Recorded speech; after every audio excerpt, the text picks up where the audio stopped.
이같이 명하시기를 너희 각 사람의 식양대로 이것을 거둘지니 곧 너희 인수대로 매명에 한 호멜씩 취하되 각 사람이 그 장막에 있는 자들을 위하여 취할지니라 섰느니라. 이스라엘 자손이 그같이 하였더니 그 거둔 것이 많기도 하고 적기도 하니 오멜로 되어본즉 많이 거둔 자도 남음이 없고 적게 거둔 자도 부족함이 없이 각기 식양대로 거두었더라.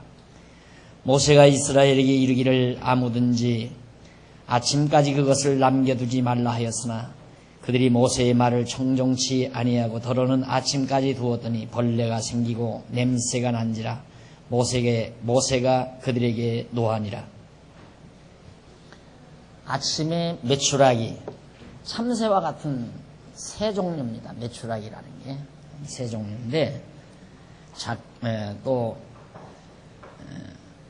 철새의 일종이라고 그래요. 철새의 일종이고, 그리고 또 아침에는 작고 둥근 서리같이 세미한 양식, 과자와 같이 비슷한 그런 떡을 아침에 주어서 하나님께서 먹게 하신 겁니다. 그런데 문제는 아침에 이제 그 거둘 때 식구가 5식구면 5호멜, 식구 하나에 한 호멜씩. 호멜이라는 것은 그 양을 재는 그런 하나의 단위입니다. 양을 재는 하나의 단위인데 그 한 호멜씩만 거두라 했는데 사람의 욕심이 어디 그래요? 어떤 사람은 좀 많이 거두고 어떤 사람은 적게 거두고 그렇게 했는데 아침에 일어나 보니까 적게 거둔 사람도 모자라는 것이 없고 많이 거둔 사람도 남은 것이 없이 됐는데 많이 거둔 사람은 아침이 되니까 그게 그 다음날 보니까 그게 썩어가지고 구데기가 나오고 막 냄새가 진동하고 그래가지고 모세가 진노하는 그런 장면이 바로 오늘 지금 봉독해드린 말씀의 내용입니다. 하나님께서 그게 이 광야에서 주신 율법인데 절대 만나를 거둘 때에 아침에 거둘 때에 한 호멜씩 이상 거두지 말라. 그 일용할 양식이에요. 그날의 양식. 그 일용할 양식을 하나님이 매일같이 주실 거니까 절대 거두지 말라 했는데 안 믿어지니까 가서 거두어 오잖아요. 사람들이 막 자꾸만 그냥 하나님이 주시는 돈, 주시는 것으로 만족하고 살지를 못하고 그냥 욕심껏 쌓아놓으려고 하거든요. 쌓아놓으려고. 왜? 그래야 믿어지니까. 내일 돈 없으면 어떻게 해? 내일 돈 떨어지면. 그러니까 내일 돈 떨어져도 걱정이 없게. 그래서 이제 많은 돈을 쌓아놓고 살려고 한다는 말입니다. 그러나 하나님께서는 그러지 말고 그날 주는 것. 그래서 야고보 선생이 먹을 것하고 입을 것이 있으면 족한 줄을 알라 하는 말씀의 배경이 바로 이런 데서도 바로 이루어지는 겁니다. 하나님 여호와가 살아계셔서 내 생애의 여정을 이끌어 가신다는 바로 이게 여정이거든요. 이스라엘 백성들 이 여정 정해져 있어요. 일평생 동안 살아갈 길이, 살아갈 여정이 다 확정되어 있다 이 말이에요. 그걸 그 시편에서 성경에서는 도라고도 나오고 길이라고도 나오고 법도라고도 나오고 법 하나님이 정하신 거죠. 하나님이 정하신 생의 여정 이게 법도라는 말이에요. 하나님께서 이렇게 다 정해놓고 정하신 대로 인도해 갑니다. 이걸 인간이 어떻게 거스릴 수가 없는 거예요. 천하 없어도. 그러니까 이게 믿어져야 이제 편안한 거죠. 예를 들면 보세요. 여러분 여행 갔을 때 여행 가이드가 딱 있기 때문에 아무 근심 걱정 없이 피곤하면 자잖아요. 그런데 만약에 가이드가 없으면 야, 이 다음 코스는 어디로 가야 하나? 어디서 어떻게 가야 하나? 좌회전해야 하나? 우회전해야 하나? 근심 걱정이 많지요. 안 그래요? 얼마나 근심 걱정이 많아요. 그러나 돈을 주고 가이드를 쓰는 이유는 편안하려고. 근심 걱정 안 하려고. 그래서 편안하게 여행을 즐기기 위해서. 그래서 돈을 주고 가이드를 쓰잖아요. 우리는 돈 받고 가이드를 쓴, 돈을 주고 받아들인 가이드를 의지하고도 마음의 평안을 얻는다면 우리 한평생의 여생을 정해놓으시고 인도해 가시는 여호와 하나님이 정말로 믿어만 진다면 우리의 생애가 얼마나 편안하고 안정감이 있겠나. 두말할 얘기가 없죠. 그게 바로 신앙생활이에요. 그래서 예수를 믿는 사람은 서둘지 않고 분망하지 않고 차분해지고 늘 당당하고 차분하게 그렇게 인생을 살아갈 수 있는 이유가 바로 이런 신앙 때문에 그래요. 하나님이 모든 생의 여정을 정해놓으시고 우리를 인도해 가시는 것. 이스라엘 백성이 이렇게 다 정해놓고 있는 거예요. 인간 생각 같으면 늘 강조하지만 일로 가죠. 바로 일주일만 가면 되는 거니까. 뭐 가지고 나온 그 무교병이 있으니까 2, 3일은 먹을 수 있잖아요. 그럼 뭐 조금만 좀 반투어 먹으면 그냥 뭐 먹을 것 걱정도 없이 들어갈 수 있다 이 말이에요. 그런데 하나님 그렇게 우리의 여생을 정해놓지 않았어요. 엄청난 40년의 기나긴 세월 동안 바로 곤고한 날과 형통한 날을 겸해서 주면서 우리로 하여금 여호와 하나님만 의지하고 경외케 하시려는 교육을 철저히 우리에게 시키시는 것이 하나님의 섭니다. 그래서 사실 일단 곤고함 속에 들어가서 견딘 사람은 두려움이 없어요. 그렇죠? 일단 곤고한 가운데서 견뎌낸 사람은, 신앙으로 견뎌낸 사람은 두려움이 없어요. 그런데 내가 늘 강조할 형통한 날 조심해라. 형통한 날 나가 떨어질 때 그때 고통스러운 거예요. 정말 고통스러운 거예요. 그런데 그 나가 떨어지는 것을 어떻게 예감할 수 있는가 자기는 알죠. 당사자는 알아요. 남은 몰라도. 당사자는 벌써 딱 나를 하나님께서 곤고한 날로 이끌어 가시겠다 하는 느낌을 받는 건 내게서 기쁨이 없어. 감사가 없고 기쁨도 없고 그리고 자꾸만 짜증이 나고 만족하지 않고 감사함이 없고 하나님 경외하는 마음이 점점 식어지면서 자꾸 자기 만족, 자기 쾌락을 추구하게 되죠.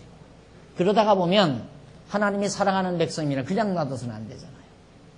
다시 정상적으로 여호와 하나님을 깨달아 알고 경외케 하기 위해서는 경건의 연습을 시키기 위해서는 한번 낙하산을 타게 그렇게 섭리하죠. 그래서 이렇게 곤고한 날, 형통한 날을 하나님이 뒤바꿔 가면서 그래서 난 우리나라 이 생활 터전이 참 좋다고 생각해요. 추운 날과 아주 더운 날과 따뜻한 봄날과 서늘한 가을 이런 계절들이 아주 다양하게 계절이 바뀌어져 가면서 우리를 생활할 수 있도록 환경을 만들어 가기 때문에 아주 추운 날은 추워서 좋고 따뜻한 봄은 따뜻해서 좋고 여름은 막 뜨끈뜨끈해서 좋고 가을은 서늘해서 좋고 다 좋잖아요. 어느 계절이 제일 좋아요? 그러면 여름에는 난 겨울이 좋더라. 그리고 또 겨울에는 어느 계절이 여름에 빨리 여름이 돌아와서 모래사장에 가서 한번 막 그냥 바닷가에 가서 좀 물놀이 좀 했으면 좋겠다. 그게 이제 우리 심정이거든요. 그러니까 겨울만은 안 좋아요. 그러니까 어느 한 것만 가지고 하나의 상황만 가지고 인간은 계속해서 기뻐할 수 없는 것이 편안해할 수 없는 것이 인간의 타락된 마비된 감정이라고 말해요. 그러니까 영적 감정이 영적인 감각이 예민하면 항상 늘 그냥 찬 날이든 더운 날이든 그것이 계속돼도 늘 기쁘고 즐거운 그런 감각을 가진 것처럼 우리의 영적 감각도 하나님이 주신 환경 속에서 어떤 경우에라도 늘 감사하고 평안하고 기쁘고 만족할 줄 아는 그런 감각을 지닌 것이 성숙된 영적 감각이다. 그런 뜻이에요. 그런 사람은 정말 다윗이 부른 것처럼 신령한 노래를 늘 부르며 살죠. 정말 시인이 된다 그 말입니다. 다윗이야말로 심오한 영적 시인 아닙니까? 그의 찬양 시편에서 보면 정말 모두가 다 여호와께 돌려요. 여호와의 권능, 여호와의 이름에 찬양을 글로로 다 돌려요. 자기가 왕위에 올라앉는 것도 여호와께, 자기가 곤고함을 당하는 순간도 여호와의 이름을 의지하고, 또 자기가 다시 한번 회복될 때도 여호와의 능력에 다 돌려가지고 이러든 저러든 간에 여호와를 경외하며 찬양하는 다윗의 모습은 참으로 우리들의 하나의 본이 되고, 다윗이 그렇듯이 우리도 그럴 수 있는 거예요. 다윗만이 그렇게 사는 게 아니에요. 우리도, 다윗도 똑같은 우리와 인간이에요. 성정을 가진 인간. 그렇기 때문에 우리도 다윗과 같은 아름다운 영적 신령한 시인으로서 모든 일에 여호와의 이름과 여호와의 권능을 찬양하며 살 수 있는 이런 성숙된 하나님의 사람으로 살아갈 수 있다 하는 것이 바로 우리 성도대학의 비전입니다. 여러분들의 비전이고, 이렇게 살아가기 위해서 여호와 하나님을 지금 우리들은 배워나가는 거예요. 그 다음 이제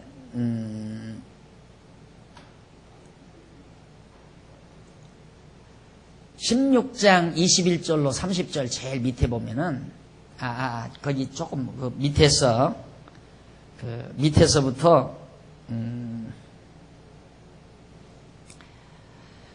네 번째 줄, 그러니까 제6일에는 만나를 갑절을 두어 안식일에 쉬게 했다는 그 우쪽으로 네 번째 줄, 제일 밑에서부터는 다섯째 줄 뒷부분에 보시면, 사실 여호와께서 이스라엘 자손에게 하늘에서 양식을 내려주시는 섭리는 그가 후일에 하늘의 신령한 참 양식으로 예수 그리스도를 보내주실 것을 언약하시는 예표로서의 모형과 그림자적 계시섭니다 라는 말이 나와요. 자, 여기서 이제 만나가 내려오잖아요. 만나, 이게 이스라엘 백성들의 매일 일용할 양식이죠. 그런데 우리 하나님의 택한 백성들이, 오늘 우리 신령한 하나님의 백성들의 양식은 사람이 떡으로만 사는 것이 아니라 하나님의 입으로 나오는 말씀을 깨닫게 하려고 만나를 주셨다고 그랬거든요. 왜 하나님이 광야에다 데려다 놓고 하늘에서 만나를 내려서 먹이게 했는가, 먹여주셨나? 그 이유는 인간이라고 하는 것은 떡으로만 사는 것이 아니라 하늘로부터 오는 하나님의 말씀을 먹어야 사는 것을 깨닫게 하기 위해서, 그걸 알게 하기 위해서 만나를 내려줬다 이 말입니다. 그렇기 때문에 이 만나는 장차 하늘의 참 양식, 신령한 양식으로 이 땅에 오실 예수 그리스도에 대한 예표로서의 모형과 그림자예요. 그러니까 구약시대 이스라엘 백성들은 이 만나를 먹고 살았지만, 오늘 우리는 들에 나가서 거둘 필요가 없어요. 예수가 그리스도이신, 이 그리스도이신 참 신령한 말씀, 우리의 참 양식이죠. 지금 우리가 듣고 있는 이런 모든 말씀이 진짜 양식이란 말입니다. 이 양식을 먹어야 인간이 사는 줄을 깨닫게 하기 위해서 만나를 먹인 것처럼 우리도 이 양식 먹어야 살아요. 여러분 오늘 여기 왜 오셨어요? 여기 오신 이유는 먹어야 사니까 힘이 나고, 먹어야 평안하고, 이 말씀을 먹어야 힘이 솟구치고 삶의 기백이 있으니까. 왜? 이게 신령한 양식이기 때문에. 하늘로부터 오신 신령한 양식, 말씀으로 오신 예수 그리스도가 우리의 영원한 생명의 양식이다 라는 것을 다시 한번 강조해 줍니다. 그 다음 16장 21절로 30절에 보면 제6일에는 만나를 갑절을 두어 안식일에 쉬게 했다는 내용입니다. 하나님께서는 금요일날, 안식일 전날이죠. 안식일이 원래는 토요일이니까 안식일 전날에는 갑절을 만나를 주어요. 거기 21절 봅시다. 무리가 아침마다 각기 식양대로 거두었고 해가 뜨겁게 쪼이면 그것이 쓰러졌더라. 제6일에는 각 사람이 갑절의 식물을 곧 하나에 2오멜씩 거둔지라. 회중의 모든 두목이 와서 모세에게 고하매 모세가 그들에게 이르되 여호와께서 이같이 말씀하셨느니라. 내일은 휴식이니, 안식일이란 말입니다. 여호와께 거룩한 안식일이라. 너희가 구울 것은 굽고 삶을 것은 삶고 그 나머지는 다 너희를 위하여 아침까지 간수하라. 그들이 모세의 명대로 아침까지 간수하였으나 냄새도 나지 아니하고 벌레도 생기지 아니한지라. 모세가 가로되 오늘은 그것을 먹으라. 오늘은 여호와께 안식일인즉 오늘은 너희가 그것을 들에서 얻지 못하리라. 6일 동안은 너희가 그것을 거두되 제7일은 안식일인즉 그날에는 없으리라 하였으나 제7일에 백성 중 더러가 거두러 나갔다가 얻지 못하니라. 여호와께서 모세에게 이르시되 어느 때까지 너희가 내 계명과 내 율법을 지키지 아니하겠냐. 시험에 얻어 걸린 거예요. 시험에 낙방을 먹은 거예요.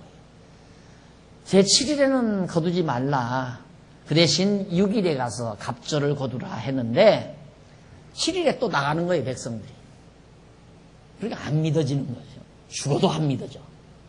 그러니까 어느 때까지, 이렇게까지 했는데도 너희들이 왜 안 믿느냐 이 말이죠. 어느 때까지.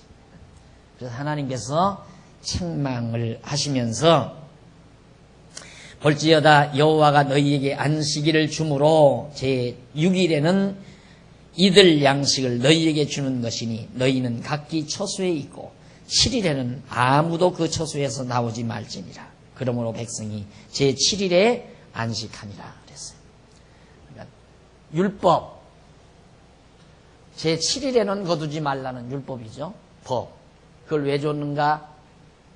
하나님 말씀 듣나 안 듣나, 하나님 말씀을 그들이 듣나 안 듣나 확인하고, 그날에는 먹을 것을 안 주므로, 만나가 내려오지 아니하므로 정말 여호와 하나님이 살아계신 걸 알게 하고, 그리고 제7일 날 쉬게 함으로 애굽 땅 종되었던 집에서 인도하여 내서 여기서는 안식일 못 지켰잖아요. 매일같이 일만 해야 되니까. 그런데 매 7일마다 일을 안 하니까 오늘은 왜 일을 안 해? 애굽 땅 종되었던 집에서 하나님께서 우리를 인도해 냈기 때문이로구나. 이걸 깨닫고 여호와 하나님을 잊지 않고 기억하게 하기 위한 방법이에요.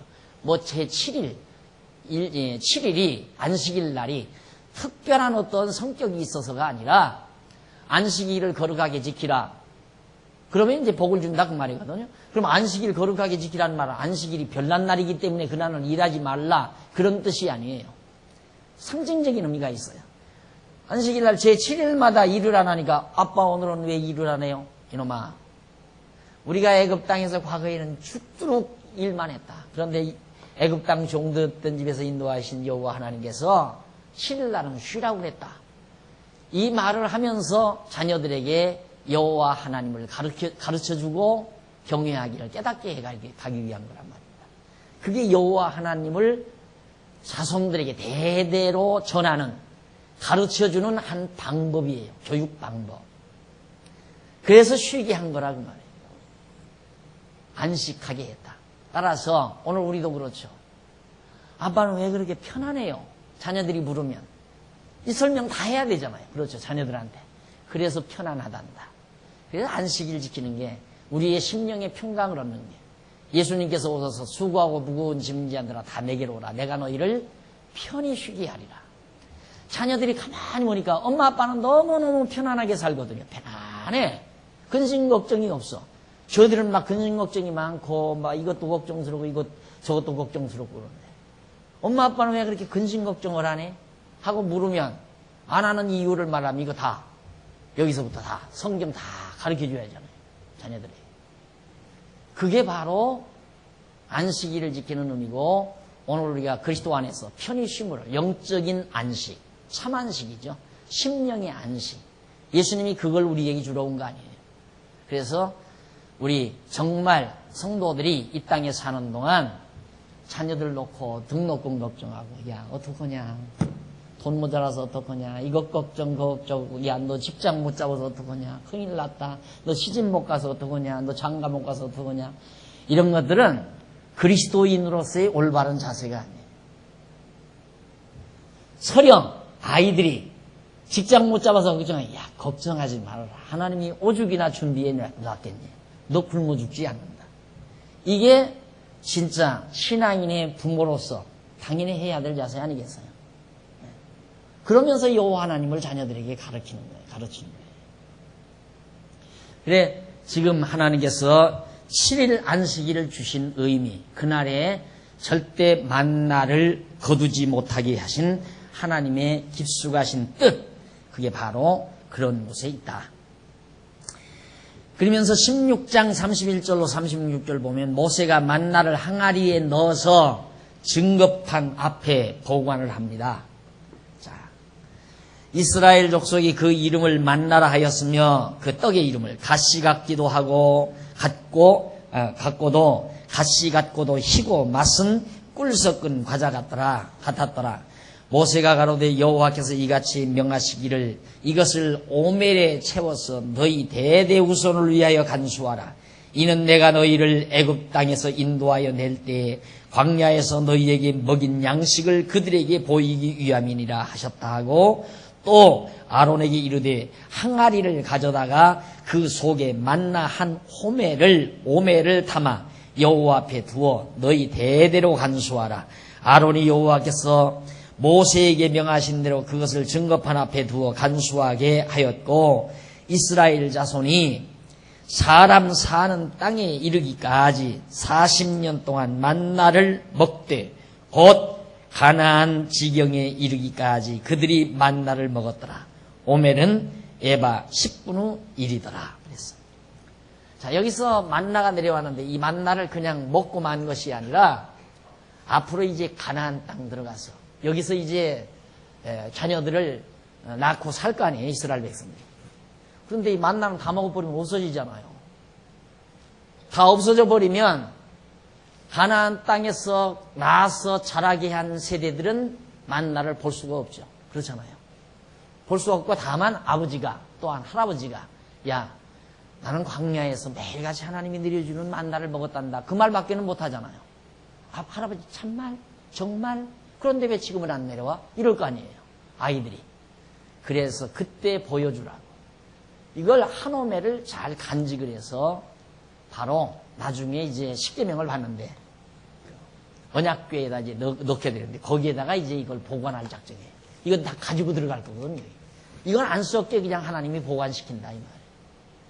이렇게 하나님이 철저히 대대로 자손들에게 여호와 하나님을 그러니까 우리가 얼른 보면 뭘 그래 여기다 보관할 건 뭐 있어요?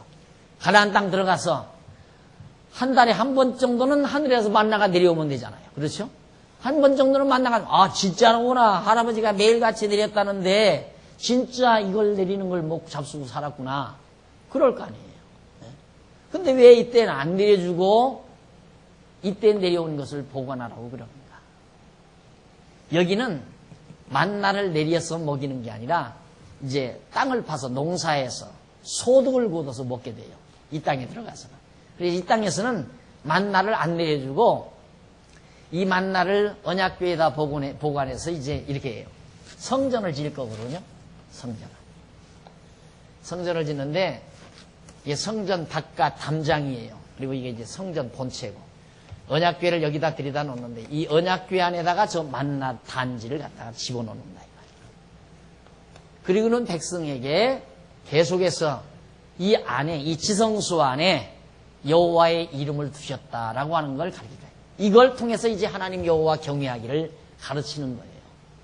그러니까 자 만나를 먹고 살았다. 그러면서 그 만나가 지금 이곳에 있단다 이 말이에요.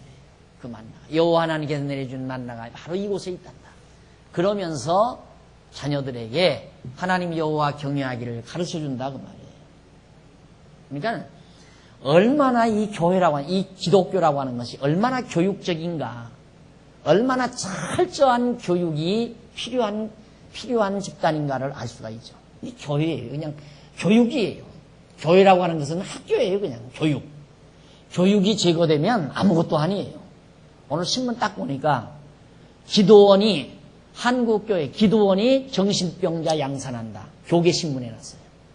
그러면 기도원이 정신병자 양산하는데 그 기도원은 누가 하는데? 큰 교회들이 다 가지고 있어요. 우리 교회처럼 작은 교회는 기도원도 가지고 있지도 못해. 기도원 할래야 돈도 없고. 돈 많은 교회들이 다 기도원도 하고 있어요.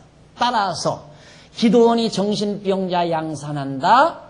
따라서 교회가 정신병자를 양산한다. 틀렸어요? 제 논법이 틀렸느냐 그 말이에요. 왜? 이거 다 흐트러 놓으면 정신병자 되는 거예요. 이거 다 흐트러 놓으면 이 죄송해요. 좀 사악하게 얘기해서 뇌 기능 다 흐트러 놔버리면 정신병자 되는 거예요. 정신병자는 별건가요? 이거 흐트러 놓으면 정신병자지. 기도원에다 데려다 놓고 전부 이거 다 흐트러 놓잖아요. 가르치지는 않고. 또막 이렇게 가르쳐 줘야 흐트러진 머리도 딱 정돈이 돼서 제정신 차린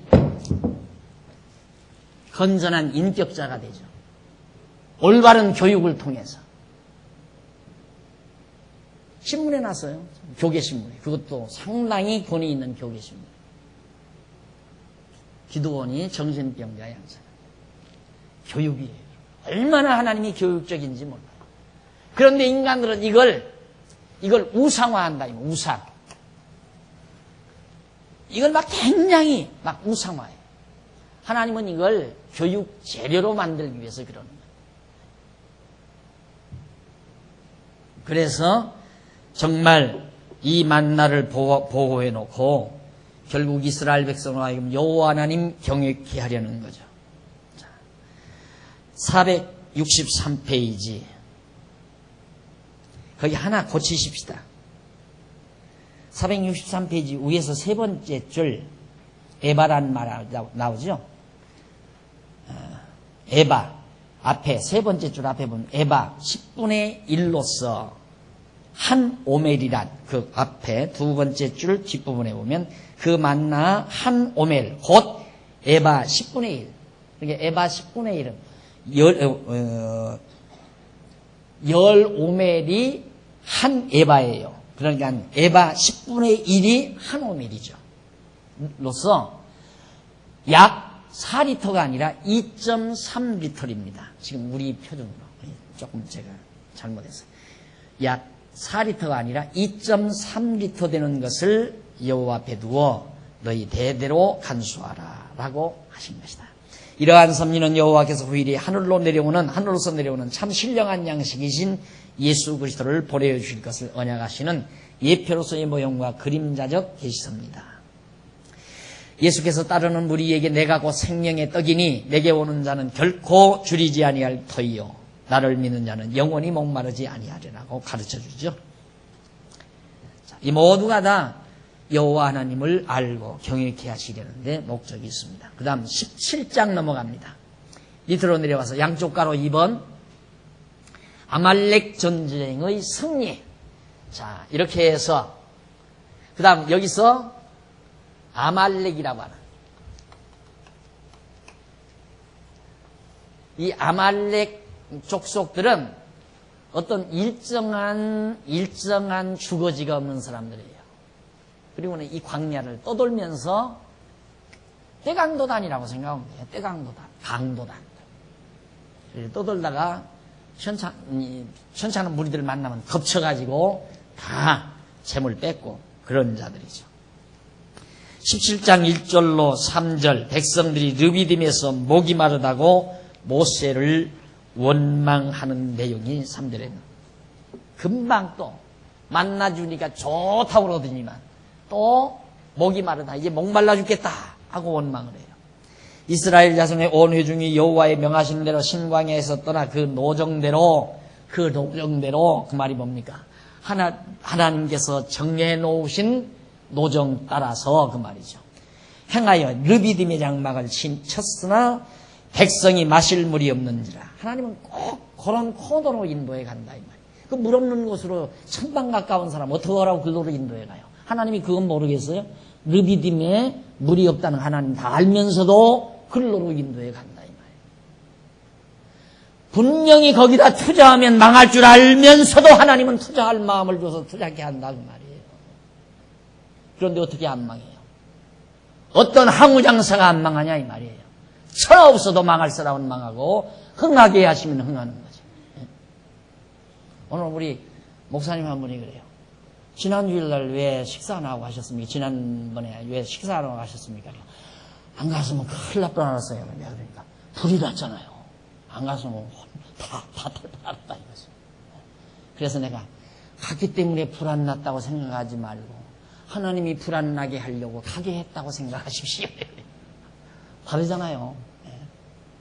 안 날 건 절대 안 나게 돼 있어요. 불 안 날 건 절대 안 나게 돼 있어요. 불 날 건 차나 없어도 불 나게 돼 있고. 하나님이 불나게 하시려면 어쩌면 가기가 싫어 또. 죽어도 가기가 싫어. 왜? 불나게 해서 다 타게 하려고. 그런데 어떻게 불이 안 나요?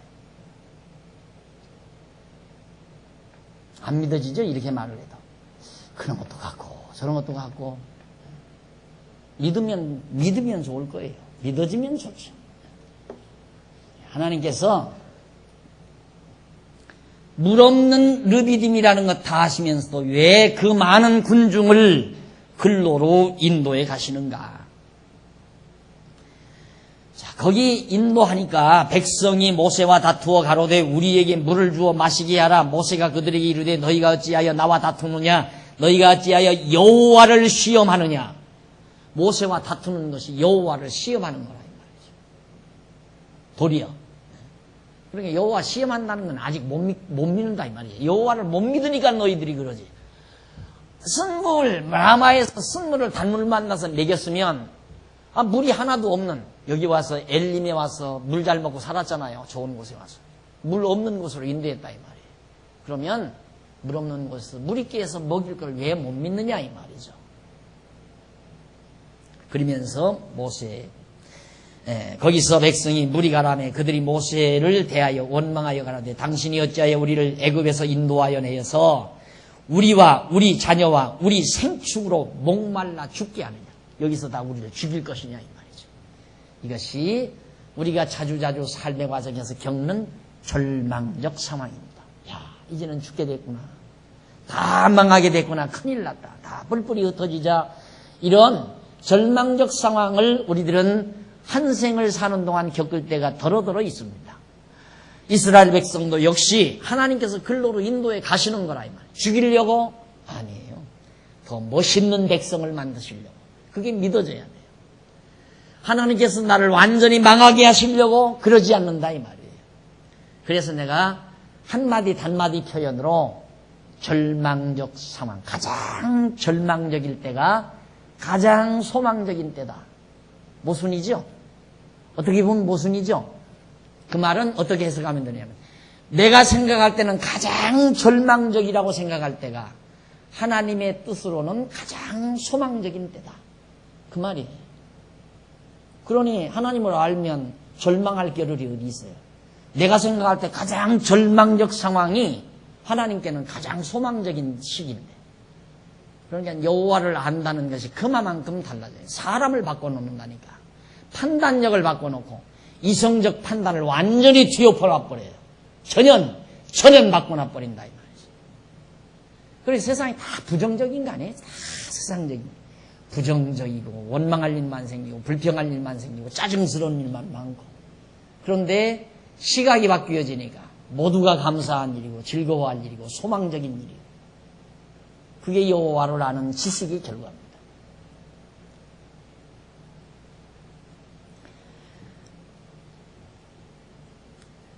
그래서 결국 하나님께서는 그처럼 우리 인간을 코너로 몰지만은 코너를 모는 이유는 다른 데 있다.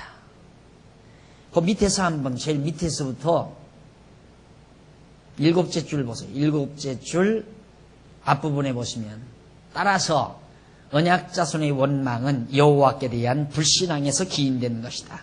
그런데 여기서 한 가지 알아야 할 것은 여호와께서 그들을 왜 물 없는 광야로 인도하시는가라는 의문에 대한 해답이다.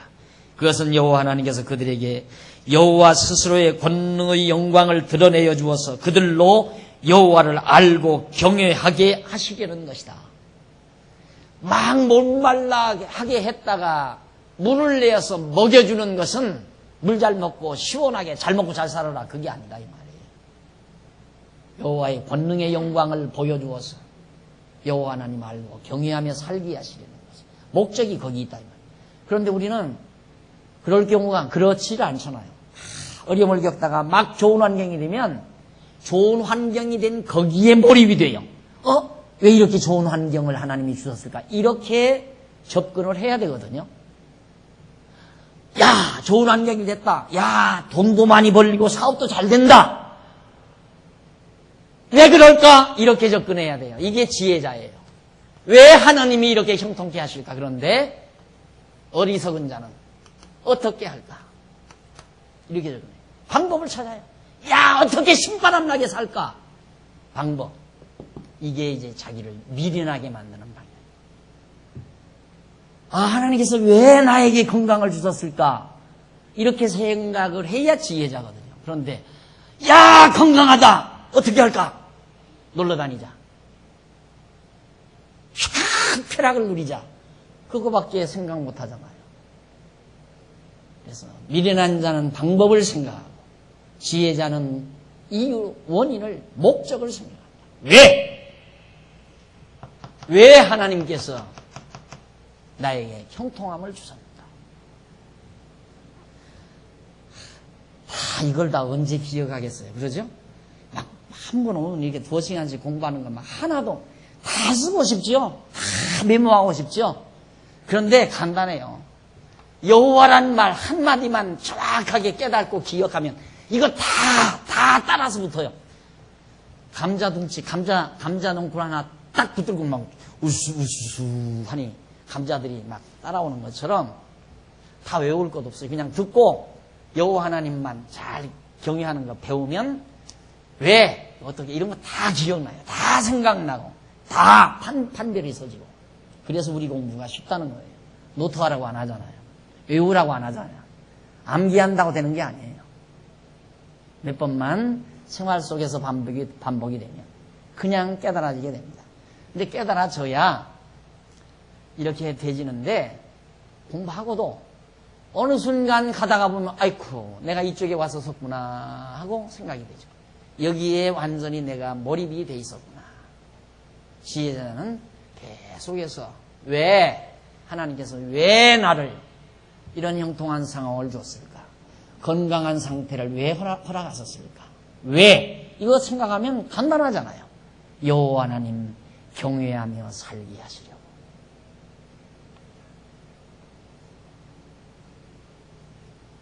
그러니까 형통함을 주는 그 자체는 여호와 하나님 경외케 하려는 하나의 교육 방식이에요.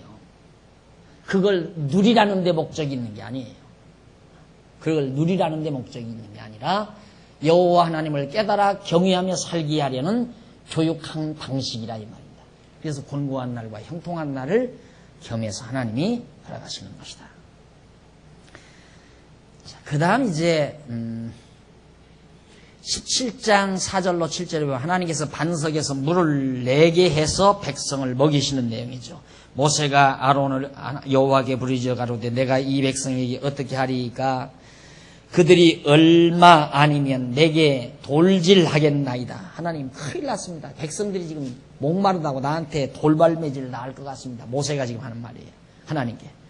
그러니까 5절 여호와께서 모세에게 이르시되 백성 앞을 지나가서 이스라엘 장로들을 데리고 하수를 치던 네 지팡이를 손에 잡고 홍해바다 저걸 치던 지팡이로 네 손에 잡고 가라. 내가 거기서 호렙산 반석 위에 너를 대하여 서리니 너는 반석을 치라. 그것에서 물이 나리니 백성이 마시리라. 모세가 이스라엘 장로들의 목전에서 그대로 행하니라.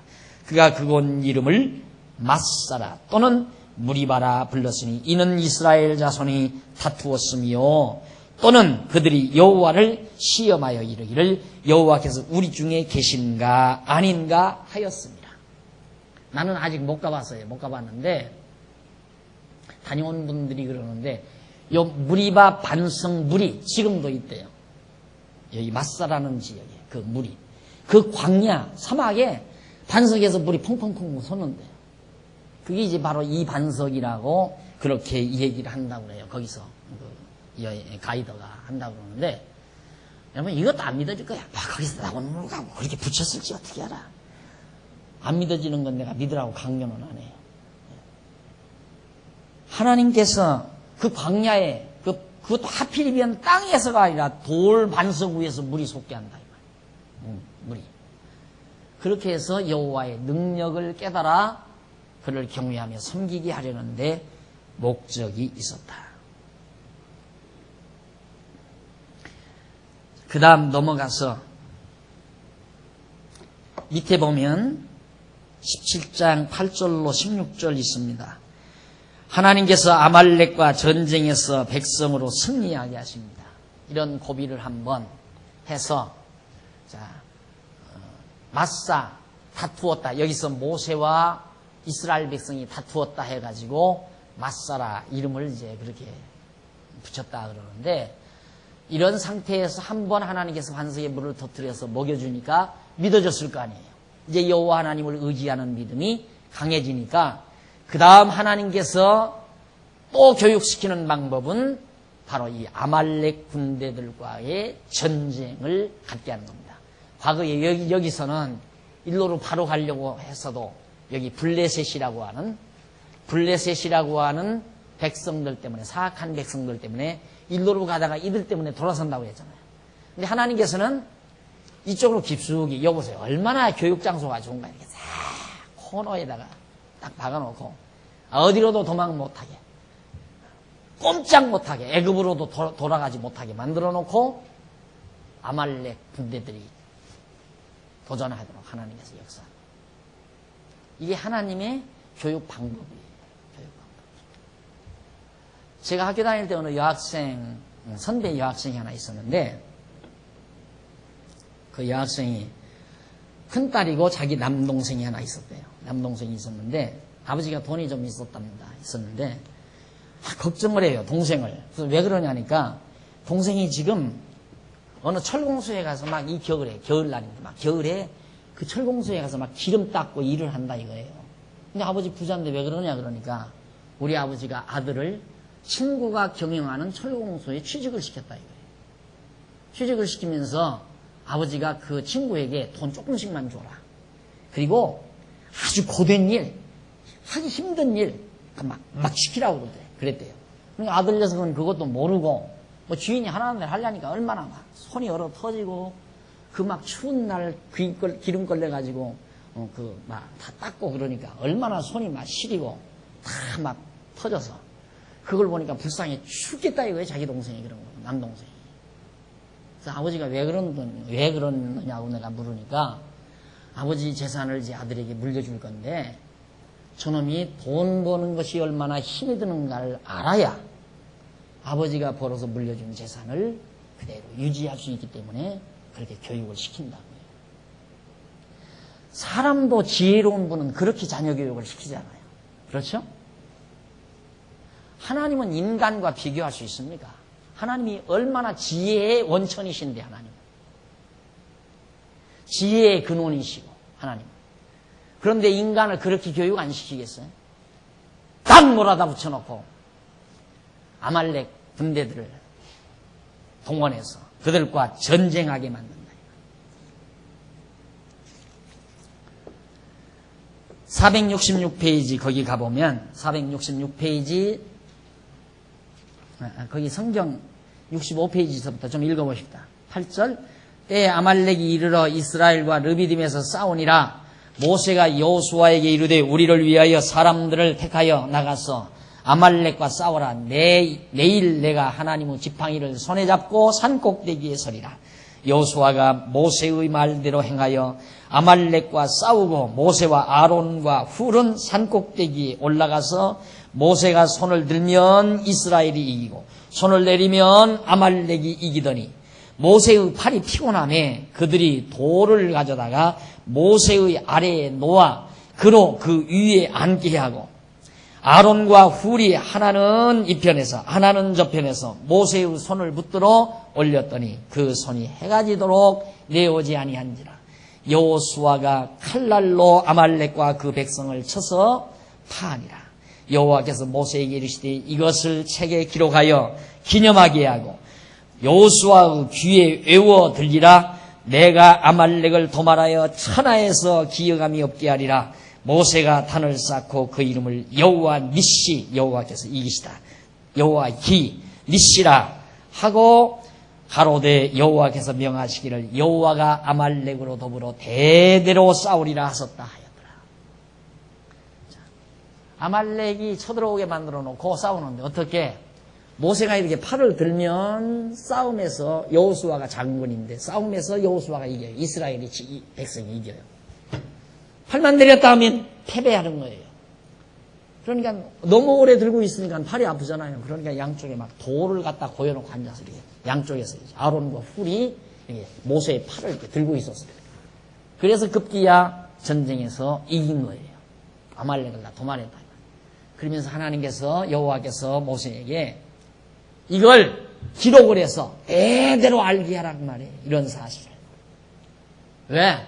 여호와 하나님이 이기게 해주셨다는 걸 깨닫고 여호와 하나님 경외하기를 배우게 하려고, 깨닫게 하려고. 그거죠. 단 그건데 이걸 아마 여러분 일반 교회 다니시면서 이거 아마 귀가 닳도록 들었을 거예요. 부흥사가 오면, 다른 데서 목사가 오면 이제 반드시 이 설교 대부분 해요. 여기 설교라. 목사 도와줘라 이 말이에요. 목사는 모세니까 장로님들이 양쪽에서 목사 철저히 도와줘라. 그래야 승리가 온다. 그러니까 어떻게 방법을 찾는 거죠.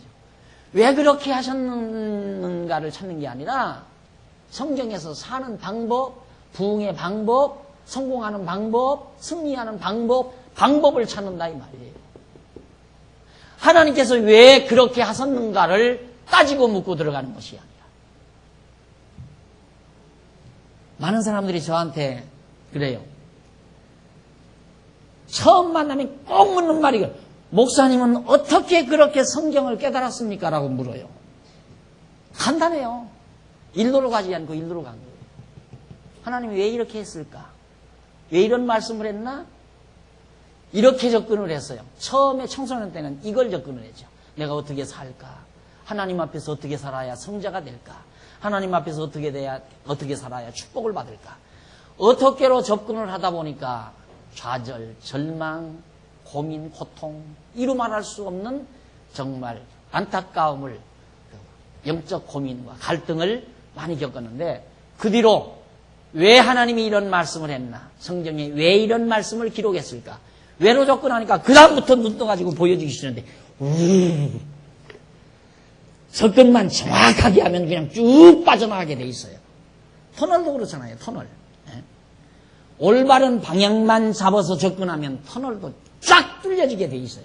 그런데 엉뚱한 곳으로 접근해 놓으니까 암벽을 만나고 암벽 만나니까 뚫으라고 뚫면 뚫을수록 더 힘들죠. 이제. 그래서 예수 믿기가 힘든 이유가 어떻게로 접근해서 믿으니 어떻게 믿어야 되나? 어떻게 살아야 되나? 어떻게 해야 복받나?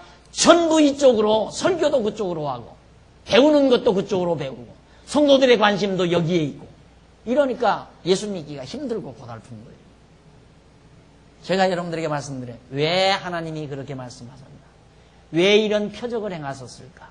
왜 이렇게 이쪽으로 인도하셨는가? 이 천부관이 왜 이렇게 인도하셨나? 왜 일로로 안 가고 왜 이렇게 인도하셨나? 이제 방법을 찾으면 어떻게 할까? 가까운 데로 가지 말고 먼 데로 가라. 그러고 가르치게 할 거 아니에요. 가까운 데로 가지 말고 먼 데로 가라. 간단해요. 아주 간단한 거예요.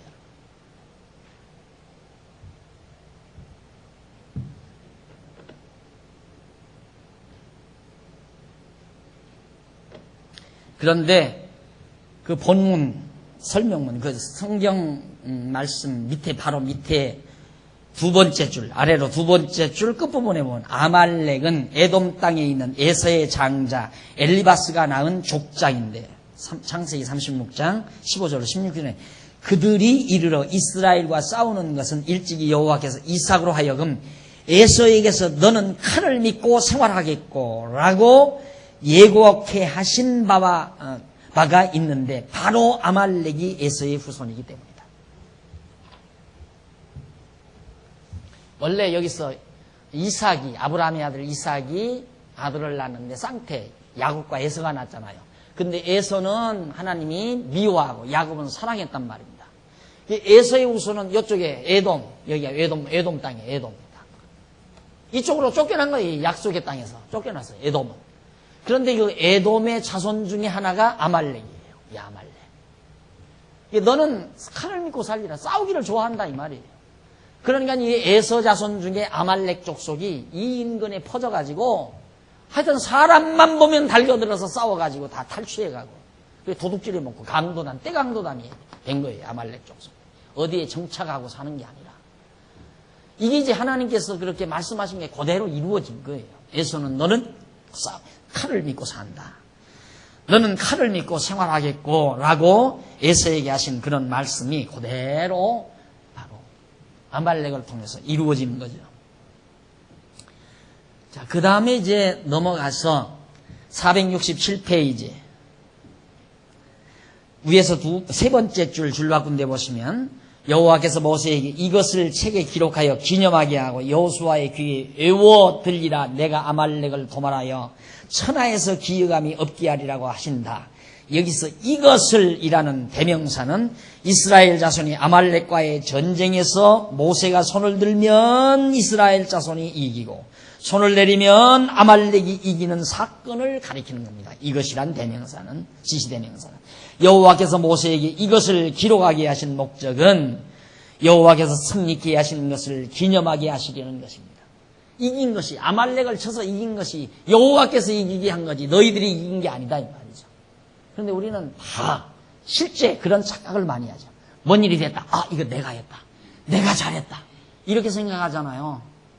뭔 일이 잘못되면 너 때문에 잘못됐다. 얼마나 인간이 어리석은 겁니까? 잘 되면 내가 잘해서 잘 된 거고 못된 건 너 때문에 못된 거고.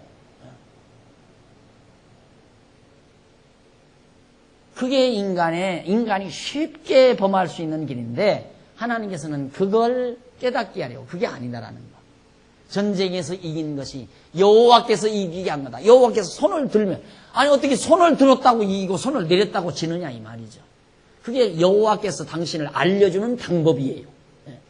손을 들면 이기게 하면 여호와의 말씀대로 되지니까 아 여호와께서 이기는 거구나. 손을 내리면 진다. 그게 손을 내리니까 지니까 아 진짜 여호와의 말씀대로 손을 내리니까 지는구나. 이걸 보고 아 정말 이 전쟁의 승리는 여호와께로 말미암은 것이다. 이걸 깨닫게 하기 위해서 이걸 기록해 두라고 말이죠. 왜 그랬을까? 왜 손을 들게 했을까? 그리고 왜 그것을 기록하게 했을까? 왜안에 전부 왜로 줬거든요. 원래 학문이란 왜를 찾는 것이지 어떻게를 찾는 게 아니에요. 학문을 하는 것은 접근을 왜로 하는 것이지 어떻게로 하는 게 아니에요. 적어도 최고의 학문, 이 신학이라고 하는 최고의 학문. 정말 철학은 신학의 신인데 이런 최고의 학문 신학을 하는 데 있어서 왜로 접근 안 해서 되겠어요? 왜 그랬을까? 왜 그렇게 하라고 했을까? 왜? 정확하게 답 들어야죠. 확실하고 분명하게.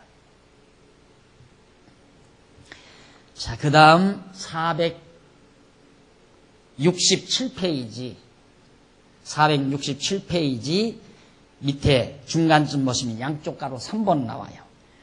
회중 후 대열을 정비합니다. 자, 여기서 이제 전쟁에 승리를 해놓고 승리했죠? 승리하게 해놓고 자 보세요. 꼭 그러죠? 자 원망하고 기뻐하고 원망하고 기뻐하고 원망하고 기뻐하고 원망하고 기뻐하고 꼭 그래요. 권고한 날과 행동한 날. 그래 놓고는 이제 어떻게 대열을 정비해요. 어떻게 하려고? 일로로 가야 하잖아요. 그렇죠? 쫙 전부 이스라엘 백성들 너는 어디 쓰고 너는 어디 쓰고 너는 어디 쓰고 어느 족속은 어느 편에 쓰고 어느 족속은 누구 뒤에 쓰고 이게 전부 대열을 하나님께서 정비해서 이제는 어디를 향하여 약속의 땅 가나안을 향해서 전진해 가기 위한 준비를 서두르는 것이 18장에 소개되고 있습니다. 이 내용은 우리 다음 시간에 우리 같이 만나서 또 공부하도록 하고 벌써 시간이 다 됐네요. 기도하십시다. 긍휼과 자비가 많으신 하나님 아버지, 은혜와 사랑을 진심으로 감사드립니다. 어리석고 미련한 우리들에게 보이지 아니하는 하나님이 살아계심과 그 하나님께서 만사 만물을 주관하시는다는 사실을 깨닫도록 역사하시는 하나님의 사랑을 진심으로 감사드립니다. 아버지 하나님, 이모로 저모로 곤고한 날과 형통한 날을 통하여 여호와 하나님 경외하기를 깨닫게 하시고 배우게 하시는 하나님의 사랑, 우리 오늘 이 한 시간도 깊숙이 깨달았습니다. 우리 험악한 광야와 같은 세상 사는 동안 좌절하지 말게 하시고 절망하지 말게 하시고 원망하지 말게 하시고 모든 일에 감사하며 사는 슬기로운 백성들로 성장하도록 주님 인도해 주시옵소서. 우리 남은 여생 모든 여정을 정해놓으시고 이끌어 가시는 여호와 하나님도 믿어지게 하소서. 모든 범사 주께 맡기고 근심 걱정 일랑 다 접어버리고 하나님 의지하고 당당하게 하나님 앞에서 살아가는 슬기로운 종들로 삼아주시옵시기를 간절히 소원합니다.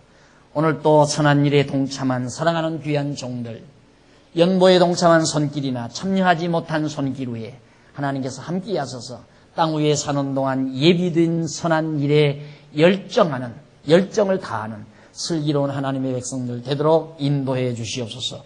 예수님의 이름으로 기도드립니다. 아멘.